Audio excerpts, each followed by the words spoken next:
Assalamualaikum warahmatullahi wabarakatuh. Balik lagi bersama saya Akbar Cika. Kali ini kita akan mendengarkan ya komentar salah satu pengamat politik Indonesia. Saya sangat suka sekali pengamat politik yang satu ini, yaitu Bung Adi Prayitno ya. Penjelasannya itu gampang dicerna ya, masuk logika.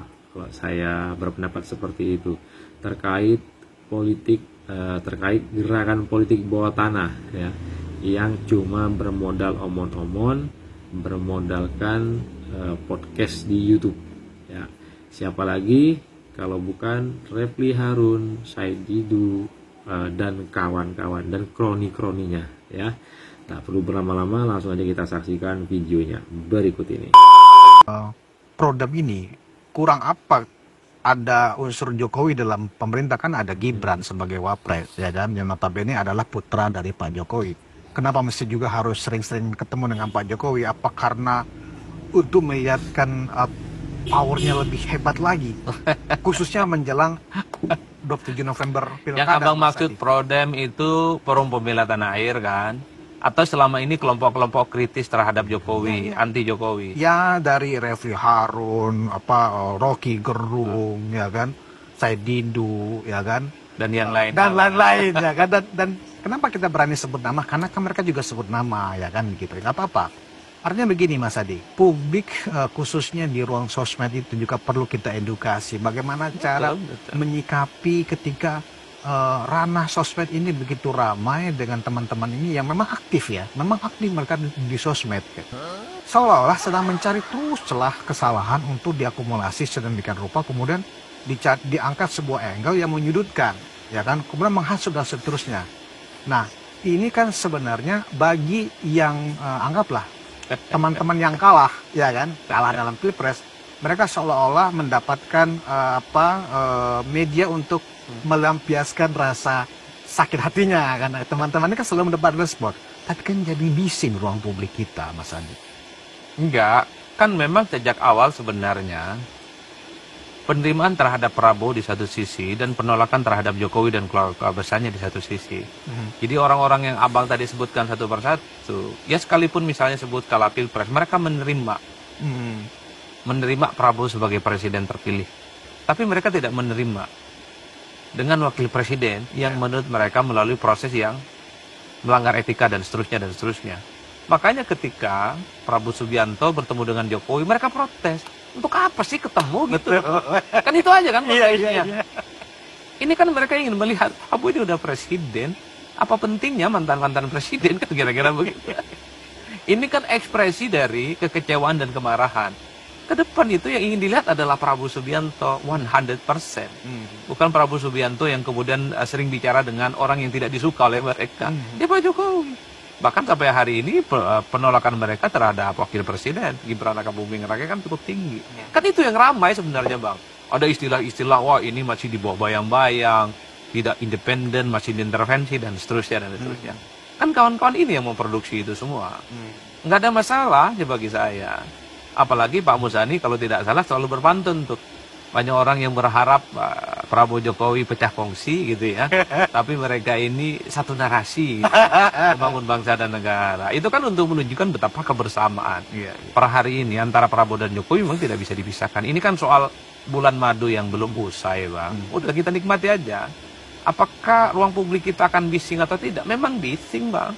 Demokrasi harus bising. Harus bising, Bang. Tinggal bagaimana publik dalam menginterpretasikannya. Betul.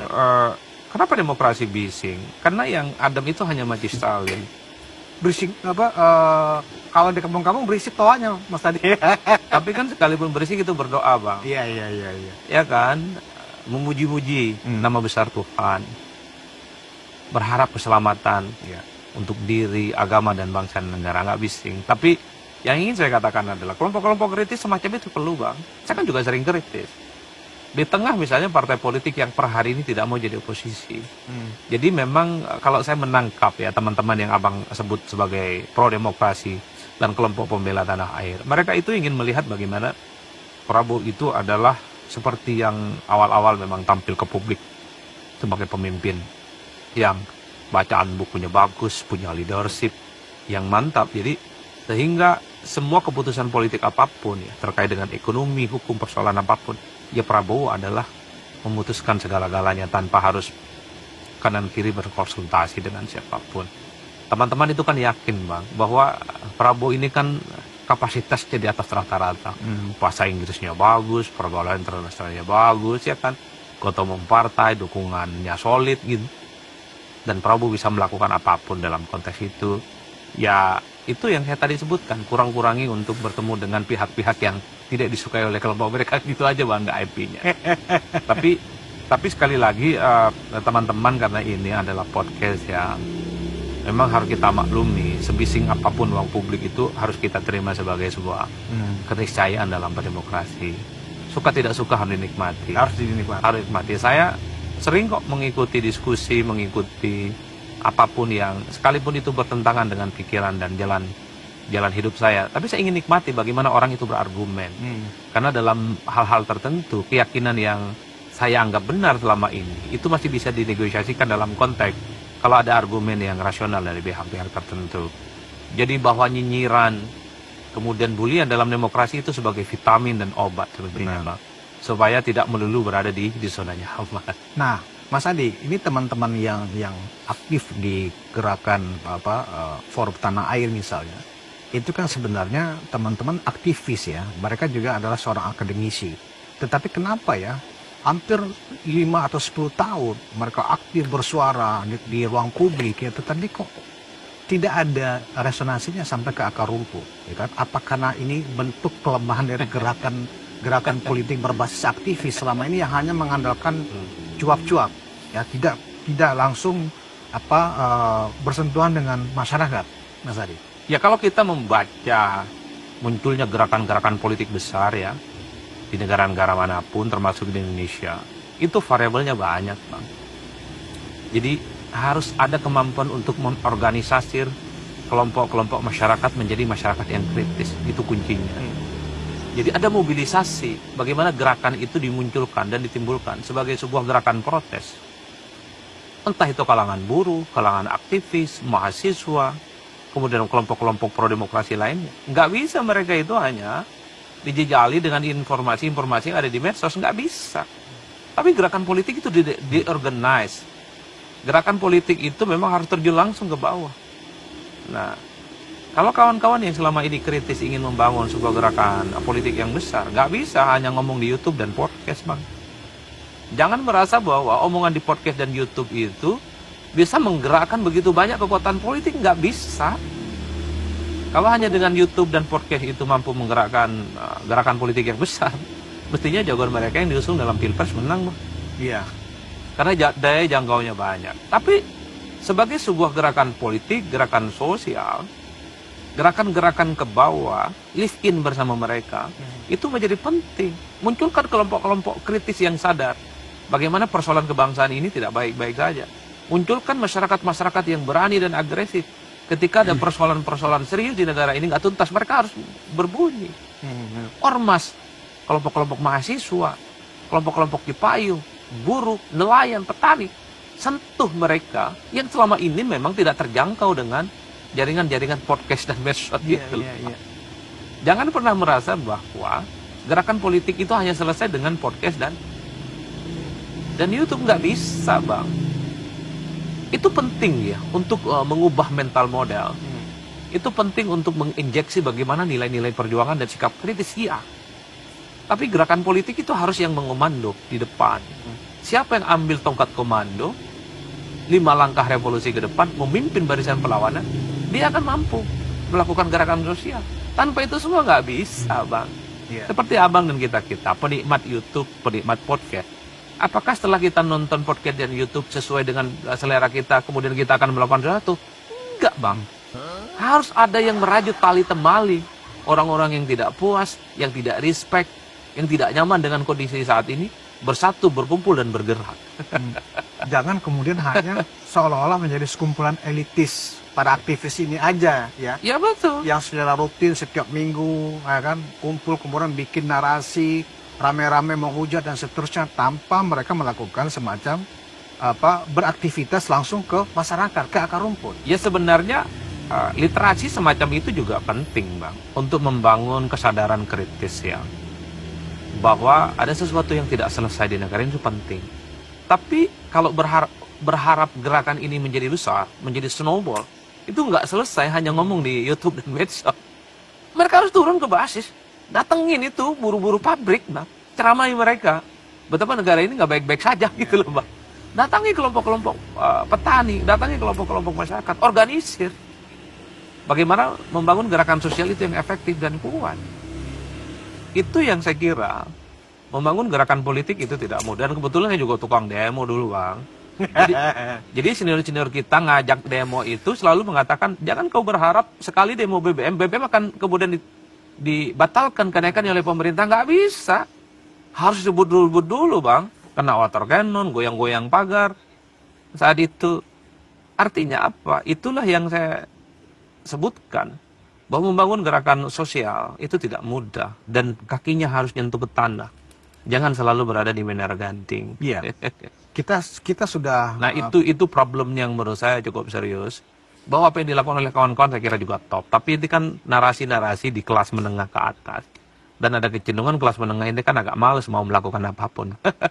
Berarti saran Mas Adi adalah mereka harus merubah strategi.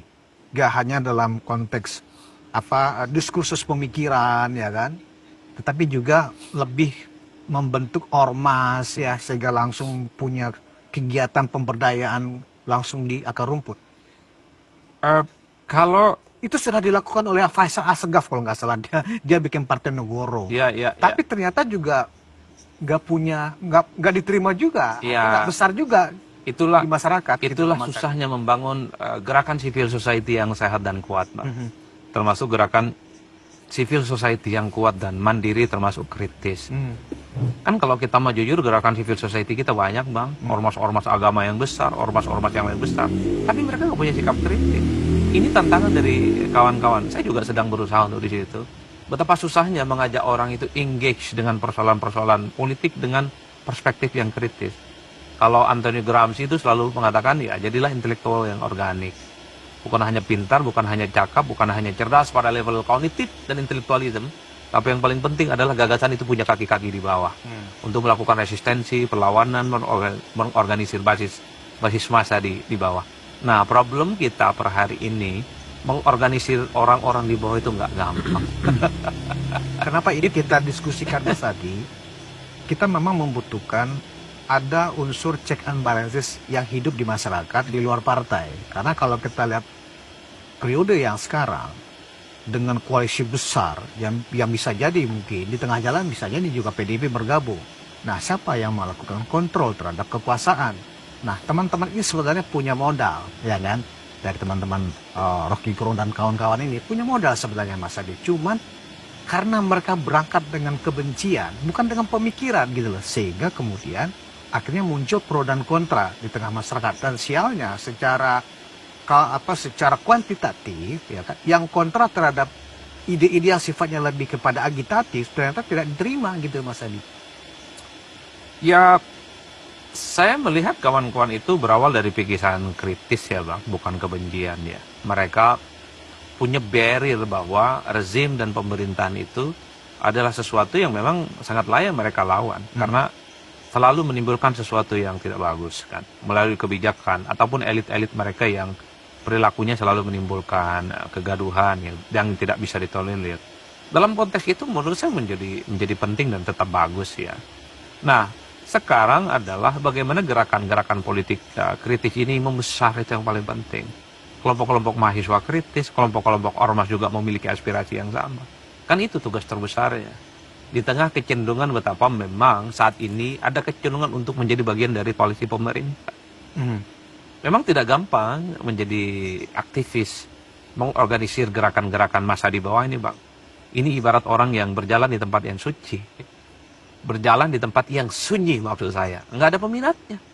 Sepi, nggak ada akses terhadap kekuasaan. Kering, kerontang, nggak ada ekonomi di situ. Nggak ada akses apapun yang bisa dikapitalisasi sebagai bagian dari kepentingan ekonomi. Tapi kalau ini dianggap sebagai bagian dari gerakan politik, gerakan dakwah dalam tanda kutip, menuju Indonesia yang baik, saya kira memang harus dilakukan. PR terbesar kawan-kawan kita, termasuk saya, adalah berorganisir masyarakat di bawah itu menjadi kritis, itu aja Bang. Jadi solusinya itu ya Mas Adi? Iya, bagaimana kita bicara dengan orang-orang yang selama ini tidak well educated, ekonominya kelas menengah ke bawah, dan mereka sadar dengan hak politiknya untuk melakukan protes dan perlawanan. Kan itu kuncinya. Kalau podcast YouTube kayak gini, berapa sih Bang yang mampu menggerakkan gerakan sosial, perlawanan-perlawanan? Kemarin yang demonstrasi yang menolak pengesahan undang-undang pilkada DPR, itu bukan ada dari YouTube Bang. Gerakan dari satu kelompok BEM yang lain, kelompok aktivis yang lain. Itu yang saya kira, jangan pernah berharap dan mengira bahwa pembicaraan-pembicaraan di YouTube dan medsos ini, dia seakan-akan sudah menyelesaikan semua persoalan. Masih jauh Bang, PR-nya masih banyak. Yang paling penting adalah kaki itu harus menyentuh ke tanah, ide itu juga butuh kaki-kaki perjuangan, mengorganisir dan basis-basis massa, itu adalah PR terbesarnya. Sehingga pikiran-pikiran kritis menjadi opposite di luar kekuasaan, itu adalah sebagai sesuatu yang gerakan politiknya, itu juga sangat layak untuk diperhitungkan. Ya, itu tadi teman-teman, ya, penjelasan dari Bung Adi Praitno, pengamat politik yang terkait gerakan politik yang digaungkan oleh Refli Harun, Said Didu, Rocky Gerung, dan kawan-kawan. Mereka tidak akan bisa membangun gerakan politik yang lebih besar lagi hanya mengandalkan YouTube, podcast-podcast, dan media massa. Kalau mereka tidak langsung turun ke bawah, ya, turun langsung ke masyarakat, seperti mendatangi buruh, ya, seperti yang dijelaskan Bung Adi Praitno tadi, ya. Dan juga mereka hanya bermodal nyinyirnya itu aja, ya. Tidak lepas dari Gibran, tidak terlepas dari Pak Jokowi, Pak Prabowo, ya. Bahkan mereka pun mengomentari kinerja kabinet Pak Prabowo, yang mana kabinet Pak Prabowo itu belum genap 1 bulan. Seperti yang dikatakan Bu Irma, politikus Nasdem, kita kasih kesempatan, ya, pemerintahan Pak Prabowo bekerja, ya. Kita akan melihat dan evaluasi. Seperti instruksi Pak Prabowo juga akan mengevaluasi menteri-menterinya dalam kinerja menteri-menterinya itu mungkin dalam waktu 3 bulan, mungkin lebih cepat, ya. Apabila kinerja menterinya itu tidak sesuai, maka Pak Prabowo akan mengevaluasi, bahkan dengan tegas mencopot atau mengganti menterinya, ya. Ya, seperti yang kita ketahui, ya, gerombolan pembenci ini, politikus-politikus pembenci ini, nyinyirnya itu aja, ya. Bahkan kabinet Pak Prabowo pun baru mulai kerja sudah dikomentari, sudah dinyinyiri, ya, oleh pembenci ini. Oke, semoga video ini bermanfaat. Saya akhiri. Assalamualaikum warahmatullahi wabarakatuh. Jangan mau kita terprovokasi, jangan mau kita terpecah belah. NKRI harga mati.